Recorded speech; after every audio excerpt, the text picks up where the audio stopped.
Good evening, ladies and gentlemen. Welcome to the 14th Annual Meeting of the Minds. This evening's discussion will focus on the question, are human beings free? In our midst this evening are 5 famous philosophers from history who are prepared to discuss this question and share their wisdom about human freedom with us. Let me introduce them. On my far left is St. Thomas Aquinas, a medieval scholastic philosopher famous for his Summa Theologica. He is a Dominican priest. Saint even. Surprisingly, you don't look any different than a regular human, St. Aquinas. Thank you. I thought perhaps as a saint you'd have a halo or something. I see. Well, I'm not an angel, you know. Right. Okay. Next to Aquinas is Fyodor Dostoevsky, a 19th century Russian novelist and philosopher, perhaps most well known for his novels Crime and Punishment and The Brothers Karamazov. Next to Mr. Dostoevsky is Friedrich Nietzsche, a 19th century German philosopher and philologist, probably most famous for his idea that God is dead. Or infamous. Excuse me, Aquinas? Infamous. Yes, I'd rather be infamous. On my right is Jean-Paul Sartre, a 20th century French philosopher best known for his contributions to existentialist thought. And next to him is Sir Alfred Jules Ayer, a 20th century British philosopher most well known for his promotion of logical positivism. We'll begin this evening with each philosopher giving an opening statement about his view on human freedom. At the end of the presentation, we'll open the floor for questions from the audience. So, we'll begin with you, St. Aquinas. Are you free? 3? Well, of course I'm not 3. I'm nearly 740 years old. Not 3, Aquinas. Free. But you do look good for your age. Well, sainthood does have its perks. So I see. But can you tell us whether you believe you, and all of us, are free? It is apparent to me that human beings do have free will, for we do not act simply to act. Like the philosopher has shown... I'm sorry, the philosopher? Who might that be? Why, the great ancient Greek Aristotle, of course. A shame he couldn't be here. Of course. Like the philosopher has shown, humans are geared towards a particular end. Our actions all aim at a telos. This necessitates free will.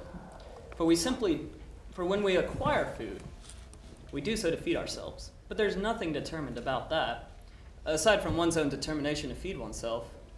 Although the arguments for determinism seem compelling, I will offer some objections to the theory.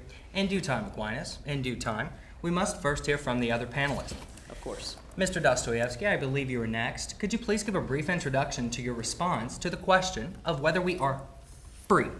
Yes.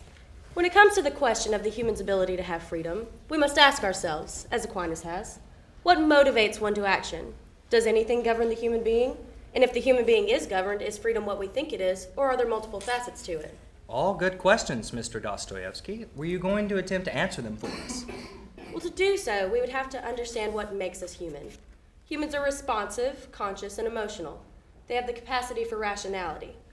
We're taught that being rational means following the laws of nature, science, the laws of correct behavior, and working in our own best interest.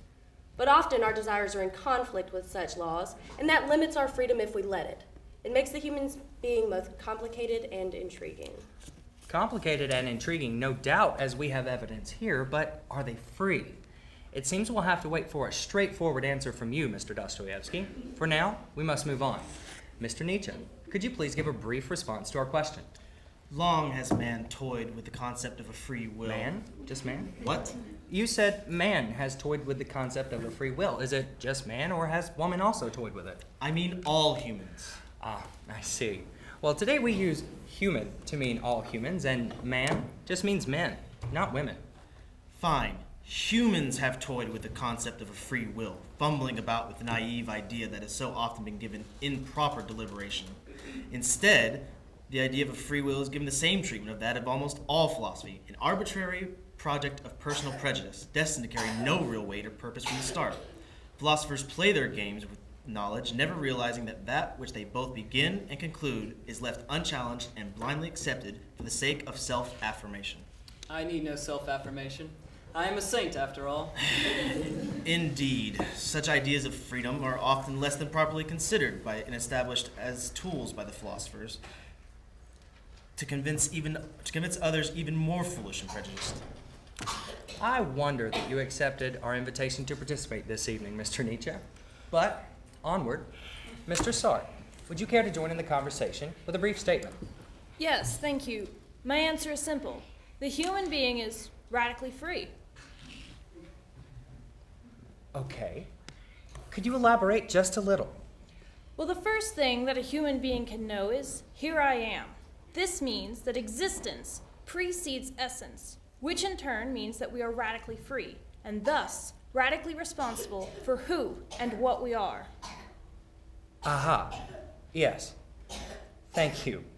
And Mr. Ayer, Sir Ayer, your thoughts?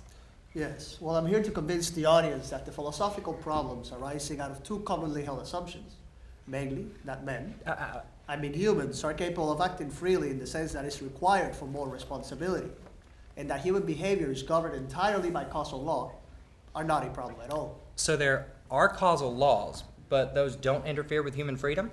Not in terms of holding people morally responsible. However, humans are generally not thought to be morally responsible when their actions are determined by external forces.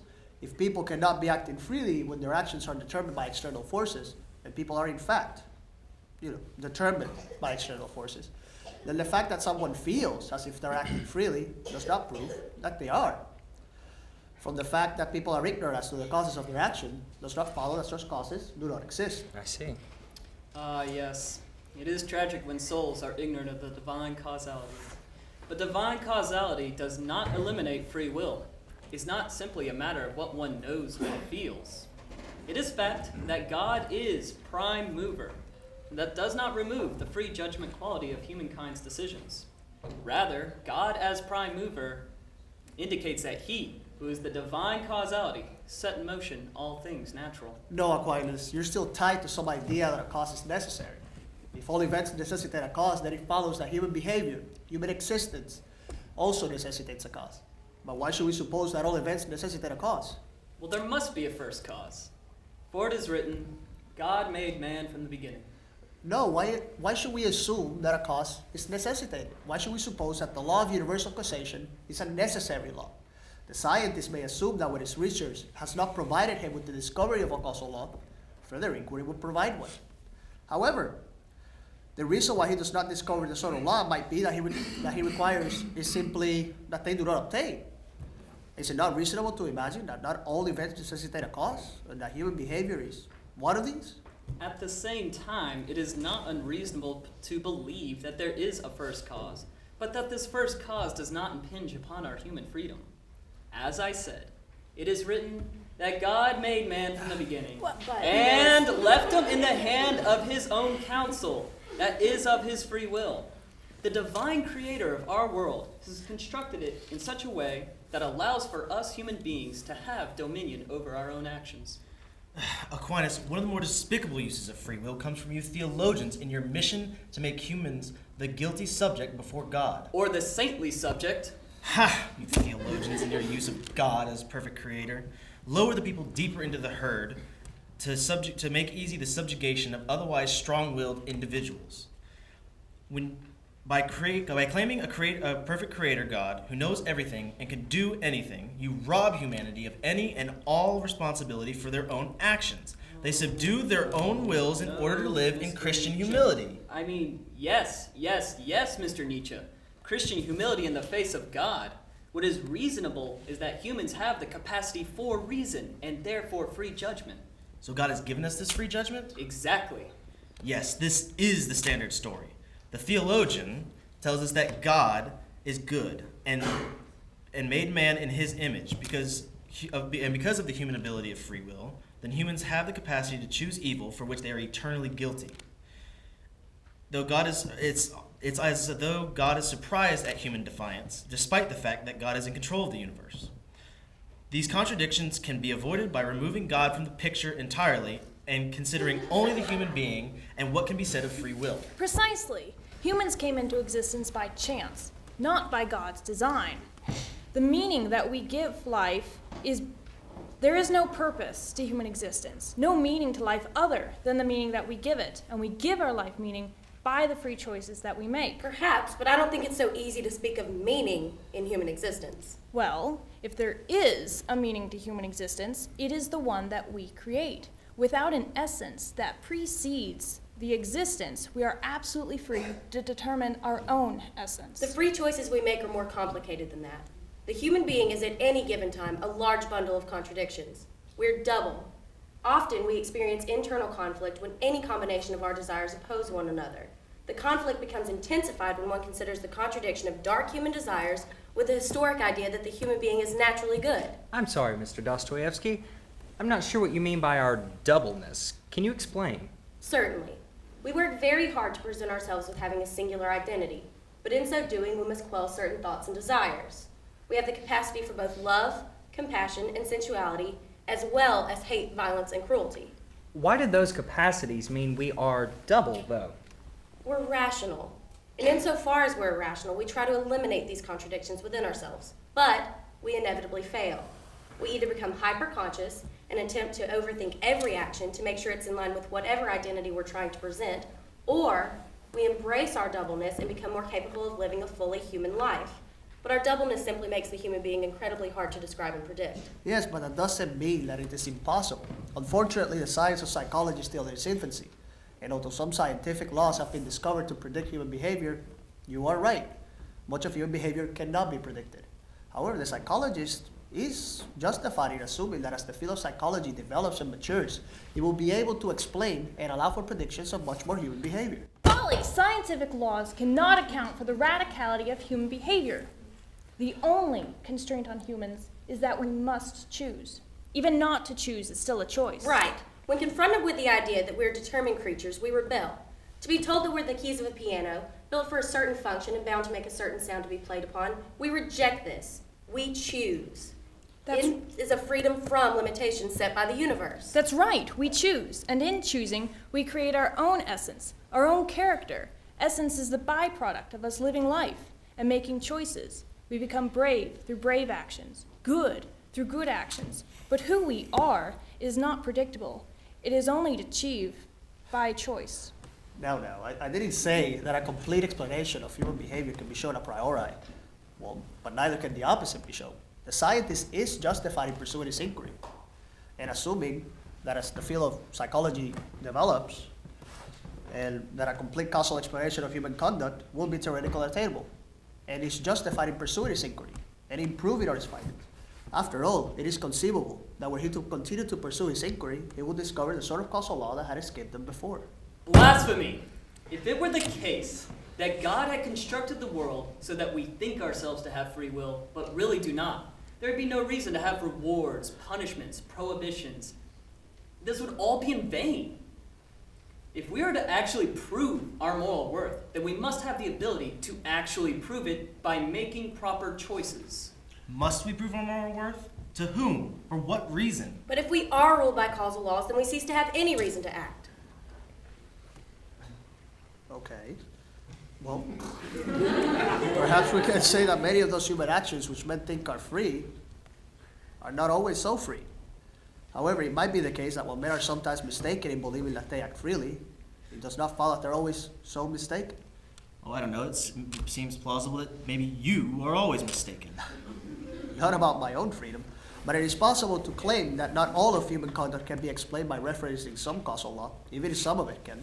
So it might be so that some human conduct has no causal explanation, but this does not get to the moral responsibility that you both want to claim. I don't want to claim moral responsibility. Let's move beyond morality. I'm not sure I follow you, Sir Ayer. If human conduct is not governed by causal law, then it is either the product of chance or accident.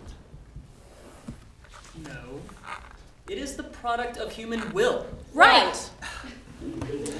Bear with me.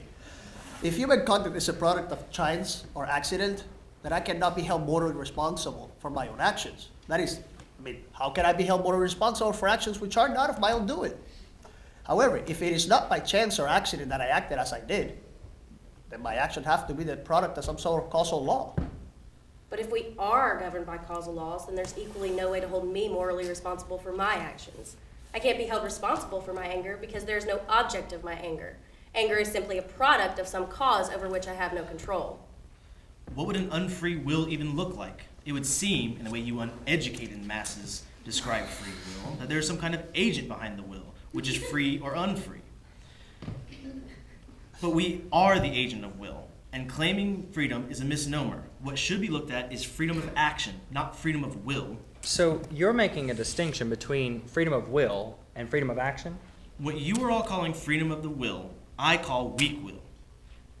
For the freedom of action is one's will to power. It is the action which one takes to exercise one's strong will. Really, there is no freedom of the will. It is simply a matter of strong will or weak will. Perhaps. But the strong will is the one that is oriented toward our telos, which is God. Why would that be necessitated, Aquinas? We need a reason to act, but we do not do so without reason. We actually choose a goal of action that can always be traced back to our desire to know God. It is built into our will, since we come from God. And how free is that? Is one free to not desire to know God then? The ultimate telos is to be with God. We feel this desire for this goal because our will inclines us towards this particular end. There's no room for both God and the will to power, Aquinas.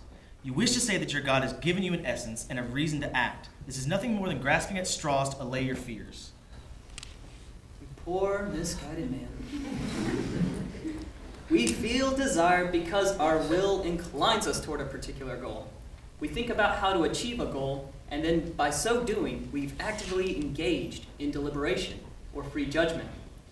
We make a final judgment on what to do, and then choose what to do on the basis of that final judgment. This is the will and the intellect playing together. The intellect brings facts to light through comparison, but it is the will that is the driving force. Aquinas, we as humans have no essence which can be claimed by a God. There's no being behind our will to power. We need your God to give you an essence and ease your responsibility. Whatever you perceive as dangerous to the herd community is demonized and branded as evil. Fear, the mother of morals, drives the herd morality of timidity, particularly the fear of unmitigated expression of the will to power. You keep saying will to power, Mr. Nietzsche. Can you explain what you mean by that? Will to power is the deepest of all drives. Humans, like all living things, seek to discharge their strength. Will to power is life itself. The sickness of our current society, this will to power is turned against ourselves in limiting ourselves and our weaknesses, promoting Christian meekness and opposing anything that might rise above the average, the democratic, and the equal. The will to power can be creatively discharged in self-overcoming and self-affirmation. That is the strong, free will. Mr. Nietzsche, the sickness is yours, not ours, I'm afraid. For if you see if one is constantly opposed to and rebelling against the forces outside of one's own control in an attempt to constantly assert one's own superiority, one will lead a life of spite and misery, as you're perhaps proof. Seeking freedom from the herd leads a person to constantly deny others. It is not aiming at the fullness of life, but it is reduced to trying to escape from any kind of limitation. The only sickness, it seems to me, is an unwillingness to accept freedom, an unwillingness to accept responsibility for who we are. Anything short of this is an inauthentic attempt to deny that one's character is of one's own making, and that one is radically responsible for that. In what way is one responsible for one's own character? We could only say this if our past actions have some sort of causal influence on our present actions. Well, my past actions are a part of my character. My character is the culmination of all of my past actions. It's not causal, it's ontological. I am what I do. Okay, but then we can ask, how is it that I have made my character the way it is rather than in some other way? It is a matter of the will to power, the constant creative act, not a character, but a series of creations. Nietzsche, if we say that it is the strength of will, then we can still raise the question I was raising earlier. How is it that my strength of will has the degree of strength that it has and not some other degree of strength? If it is by accident, then I'm not free. And if it's not by accident, then we're back to determinism again. Just because one has a character that is the result of prior actions does not mean that any future action must be the result of those prior actions. But if we say that my actions are the outcome of my character, that is to say that my behavior is consistent and thus predictable on the basis of my character. No, that is just the herd mentality that character must be predictable. We must be calculable. Why? That is simply weak-willed. The fallacious presumption of stability and certainty is a reductionist attempt to secure the origins of human, motivated by the fears of doubt, insecurity, and the fallibility of man. I mean human. I agree. Given that people have the ability to reflect on their desires and actions, they also have the ability to change at any given time. What this means is a free person would not be a stagnant source of being, but would actively be choosing to either change or stay the same. Even if one chooses to stay the same, they are taking action, thereby adding something different to what they were thought to be. But the character of a free person would include the action in which they have taken, and only the action in which they have taken. It cannot account for the ambitions of an individual, only what they have actually done. If I'm a waiter, but I am striving to become an actor until I'm actually on stage acting, then I'm not an actor, only a waiter. I am defined by what I do, and I cannot change the past actions in which I have engaged. They are part of who I am. But then you will still be saying that you're constrained by your past action. And this points to a very important distinction between causality and constraint. Sir Eyre, we are leagues ahead of you. Nobody here has been arguing causality, except you. The rest of us have been arguing constraint the whole time. No, Mr. Nietzsche, you only think you have. To speak of constraint does not mean that one is put in a situation in which one is deprived of one's own will. Rather, it is a situation in which the choices are between something agreeable and something disagreeable. And in pain of choosing that which is disagreeable, I'm compelled to choose that which is agreeable. That is constraint. That's exactly what I've been talking about, Sir Eyre. You would assert that we must choose what is agreeable, or in other words, what is in our own best interests. It's been said before by people such as Aquinas' hero Aristotle, that to claim that all action aims at the good is to constrain us. In fact, we're capable of acting and even do act against our own best interests, even when we know what our best interests are. It's the way we exercise our freedom from. You misunderstand me. I don't think we're necessarily constrained. But if we are, then we're not free. This does not mean, however, that our actions are causally determined. Just because our ultimate telos is to be with God does not mean we cannot fail in acting according to our nature, Mr. Dostoevsky. Ah, but it is deemed a failure nonetheless. Yes, they are a failure. We reason between one option and another in terms of what we want to avoid or what we want to seek out.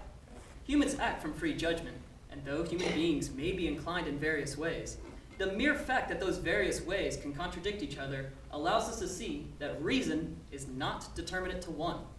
Yes, Aquinas, but one is deemed to be good, and one is deemed to be evil by a being outside of the human.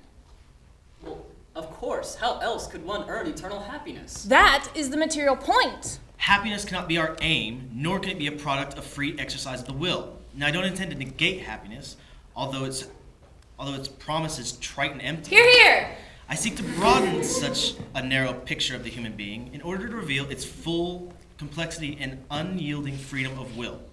The discipline of suffering is a necessity and desirable part of this picture. Recall that in all willing, it is absolutely a question of commanding and obeying. The only question is who commands and who obeys. No, the question is whether one embraces the complexity of the human being or reduces the human being to something focused on the freedom from. Instead, there's a freedom for that doesn't worry about the contradictions inherent in humanity, but it embraces all parts of the human being. That's what I mean. No, Mr. Nietzsche, it's not. For you, one must be an Übermensch, isolated and remote. For me, freedom for wouldn't ask that I choose between happiness and freedom, because it would entail the unity of all parts of the human being. Freedom for irrationality allows a person all of the possibilities that freedom from can give, while giving the person the potential for much, much more. I think it's time for us to draw this discussion to a close. Thank you, panelists, for your insight. If you wouldn't mind, would you please give a brief summary statement of your position so we can think about it more later? St. Aquinas. Fundamentally, I would say that since free will follows the nature of reason, and reason in itself is a cognitive function, so free will must be cognitive and not of the body. The mind being from God, we can know that free will does not come from the body. Furthermore, free will comes from free judgment, which is oriented in a telos, in God. God created us free, and God's creation is good. Thank you. And you, Mr. Dostoevsky? There are two ways to think about human freedom. One can think of it as freedom from, or one can think of it as freedom for. Being free from something requires that there be constant opposition, eliminating the potential for harmony, happiness, or anything good about life. Freedom 4, on the other hand, allows for these contradictions and embraces them to allow for uninhibited expression. When one chooses to express the freedom for things, one allows oneself all the possibilities that freedom from entails, while also giving the possibility for much, much more. I like the idea of uninhibited expression. Thank you. And Mr. Nietzsche, any closing words? You small minds concern yourselves with freedom because you're afraid to embrace the truth of the will to power. So there is only the Übermensch, without duty, without obligation, without character. The Übermensch, compared to humans, is far greater. The human being is a rope stretched between the animal and the Übermensch, a rope stretched over an abyss. And what is the ape to a human? A laughingstock or a painful embarrassment? Such is the human to the Übermensch. Right, the elusive Übermensch. I wish I knew one. Mr. Sartre. The human being is radically free and therefore radically responsible. So many of us want to escape this fact through religion or science, but we can't. We need to embrace it. The authentic life is a life worth living. We need to live life clearly aware that our choices contribute to the entirety of humanity, and we must take this seriously. In doing so, we define ourselves. We become authentic, and we make life worth living. Radical freedom. It's appealing. Thank you. And finally, Sir Ayer, the last word is yours. The fact is simply that when an event of one type occurs, an event of another type occurs also. It is certain spatial temporal relation to the first. The rest is only metaphor. And it is because of the metaphor and not because of the fact that it seems that causality and free will are opposites. In particular, my future actions could be deduced or predicted from particular sets of facts about my past. However, to say that my actions are predicted is not to say that my actions are being constrained or compelled. I shall do what I shall do. And what is going to happen is going to happen. But this is just tautology, and it does not prove anything about the freedom of the will. Thank you very much, panelists. It has been quite illuminating to hear your views. And thank you, ladies and gentlemen, for being here with us this evening to participate in this discussion. We'll now open the floor for questions. You may pose a question to the panel as a whole, or you may direct a question to a particular panelist. Savannah. I have a question for Mr. Stark. Yes. If your character isn't constituted by your ambitions, then why do we choose to have ambitions different from our past actions? As in, if I have been constituted by previously good acts, suddenly my ambitions become evil. Am I not constituted by those evil intentions? Until you actually act upon those evil intentions, you're not evil. I can sit here and think about anything evil, and in fact, maybe even thinking could be constituted as an action. However, I believe that in regards to society, until you actually act upon that evil action, that you wouldn't have acted in enough sense to contribute that to your character. Any other questions? Nobody wants to give Nietzsche? Oh, yes. Thank you all. I can't see well, so if there's one hand, it's right here. To bounce off of Savannah to Sergeant, what about murders? Are they ever able to justify themselves to be a good person? To ever justify their acts of murder and whatever minds they have? So you're saying that if I say that I am, it would be up to the individual to determine whether or not that action was deemed to be good for that individual. However, how I interpret you and your action, I may consider you to be evil if I interpret your action to be evil. However, we are the ones who interpret our own actions, and we are the ones that define ourselves. Any other questions, top or bottom? Please go ahead. Right here. Yes, ma'am. I have a question for Mr. Dostoevsky. When you were explaining this, this doubleness, right? You had a notion of hyperactiveness of our doubleness, and instead of embracing life, we actually come to terms with hyperactiveness. Can you elaborate on that? Yes, it's hyperconsciousness. Okay. And what that means is you would never be able to actually embrace your contradictions within yourself. Being hyperconscious would mean that you are constantly aware of the fact that your dark desires are in opposition with the good desires. So it wouldn't be possible to be hyperconscious and be okay with everything, because that would entail the constant opposition and trying to sort through those in a way that can't rationally make sense. Would that be a sense of, or a lack of authenticity is what you're saying? I'm not sure. I know that's Sartre's idea, but. It wouldn't be so much a lack of authenticity as it would be, I guess, a lack of life. In order to be a human and live a human life, you have to be able to accept that you're a contradictory being. So if we want to use the term authenticity, then you could in a certain sense, but in my own terms, it would be expressing freedom for, and therefore being a full human. Next question. Yes, sir. St. Aquinas. You were talking about free will. Speak, my son. You couch free will in terms of cognition. I know you haven't been around for a while. What would you say in modern neuroscience terms of the reductibility of cognition to our biology of the brain? Neuro what? Would that change anything if it's reduced to our biology?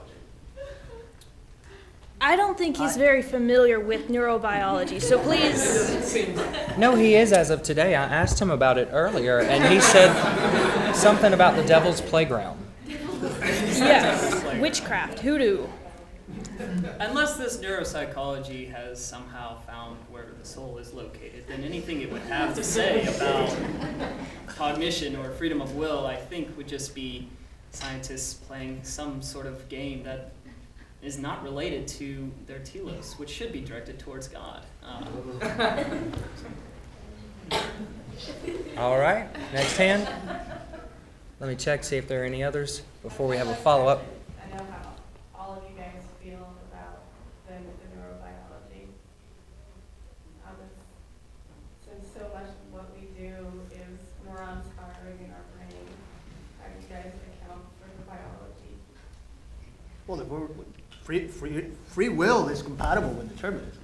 So, I mean, even if we are all just neurons firing from place to place, and this is further determined by the laws of physics, we're still free. Free will is compatible with determinism, regardless of whatever they say. We're not radically free.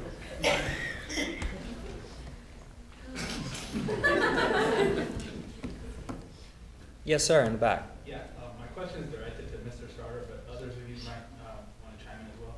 But earlier you said that, answering the question of murder upstairs, you said that it was up to one person to interpret that action as evil or good. So then if everyone were to interpret their actions for themselves, wouldn't that mean we lose objectivity and how, who's to say what's evil and what's good then? And others of you might What is objectivity but our own subjective opinion of what it is? Oh, Sart.